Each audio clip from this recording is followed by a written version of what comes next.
And on the world stage, Bosnia was playing out. Up until Bosnia, I had associated my problems with racism. I had associated these issues to do with the fact that it was the color of my skin. When Bosnia played out in Europe, I began thinking again that here were white European Muslims, for the large part blonde-haired, blue-eyed Muslims, who were being slaughtered. And that brought to the fore questions of religious identity as well.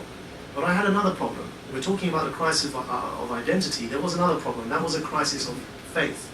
Because the mosque imams who were there at the time in the early 90s in the UK were not fluent in English. I was not able to communicate with them properly. They weren't able to understand my problems. I couldn't relate to them whatsoever. And the perception I got from them of the faith that they preached was that it was a village faith.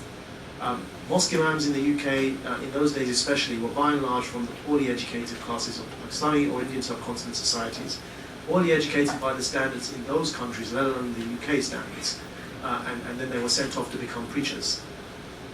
So, on top of the crisis of identity, I was experiencing a crisis of faith, not knowing what my faith was meant to be and what it was about, and not actually being able to relate to the person that should have been representing my faith. Couldn't even speak the language, and if we did ask a question, invariably the response would be to be beaten around the back of the legs with a stick that had nails protruding from it.